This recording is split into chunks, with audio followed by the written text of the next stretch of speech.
Bonjour, bonjour à tous, bienvenue pour cette nouvelle édition du Club IMO, le club de l'immobilier. Avec notre invité aujourd'hui, c'est Fabrice Abraham. Bonjour. Bonjour Olivier Marin.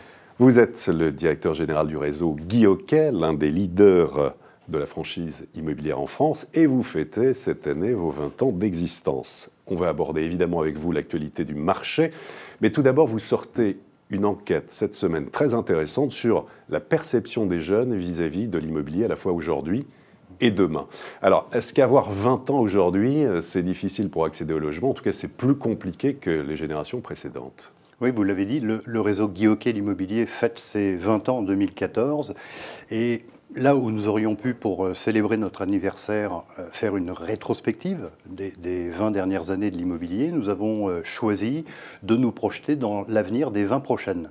Pour cela, nous avons demandé à l'Institut CSA de réaliser une étude sur une frange de la population que l'on entend finalement assez peu dans l'immobilier, ce sont les vingtenaires, avec plusieurs questions à leur poser, à savoir comment vit-on la question du logement quand on a 20 ans, ou quel projet immobilier fait-on quand on a la vie devant soi. Alors, qu'est-ce qu'il en ressort? Alors ces jeunes m'ont surpris, n'ont pas fini de m'étonner, car ils apparaissent beaucoup moins iconoclastes que prévu, et ils sont même assez conformistes. Deux traits de caractère se dégagent de cette étude. Ils sont à la fois lucides et ambitieux. Lucides parce que 85% d'entre eux considèrent que l'accès au logement est difficile et très difficile. Et d'ailleurs, plus difficile que pour leurs parents au même âge. D'accord. Autre enseignement de cette enquête, est-ce que les principaux freins, est-ce que c'est avant tout les prix, c'est l'accession à la propriété, les banques, l'octroi des crédits? Mais il cite comme première difficulté, bien sûr, les prix et le poids que représente le logement dans le budget et pour ces jeunes en particulier. Les jeunes se tournent-ils davantage vers la location? Et est-ce que l'accession reste quand même un rêve? Devenir propriétaire, est-ce que c'est quand même un rêve? Oui, alors ils se tournent pour 48%, c'est pratiquement 1 sur 2 qui se tourne vers la location, puis d'autres moyens comme l'accession à la propriété. La surprise est entière également. Je vous disais tout à l'heure qu'ils sont lucides et ambitieux, lucides sur les difficultés d'accès au logement, mais ambitieux.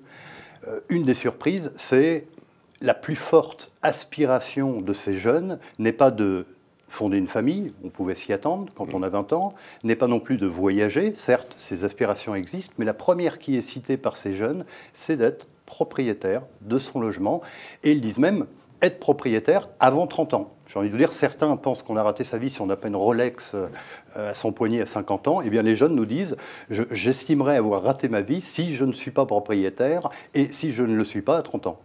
Est-ce que ces jeunes, justement, dans votre enquête, est-ce qu'ils ont entendu parler de la loi Allure? Majoritairement non, puisque 4 sur 5 n'ont jamais entendu parler de la loi de Cécile Duflot, dite loi Allure. Alors c'est un paradoxe, surtout que Cécile Duflot nous l'a présentée comme une loi destinée à faciliter l'accès au logement et notamment aux jeunes locataires. Ils ont entendu quand même, ces jeunes, parler d'encadrement des loyers notamment? Oui, alors ça leur plaît. Pour 60% d'entre eux, l'encadrement des loyers leur plaît, mais si vous demandez à un jeune de 20 ans si le gouvernement peut faire quelque chose pour baisser les loyers, effectivement, la question posée comme ça renvoie à de l'optimisme et répond à un oui.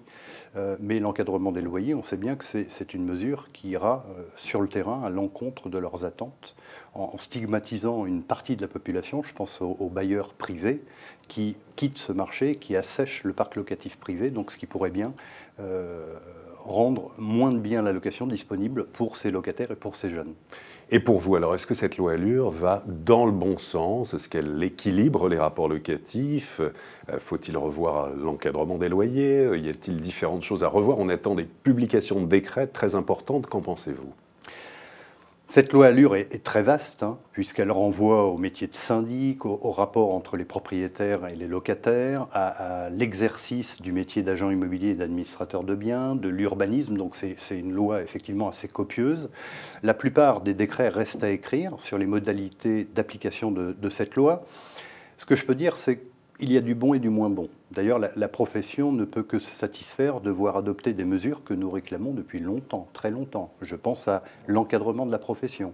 Je pense à la formation obligatoire pour les collaborateurs d'agence, à l'encadrement très strict des marchands de liste, à la fin des abus des marchands de sommeil qui sous-louent dans des conditions indignes des logements vétustes.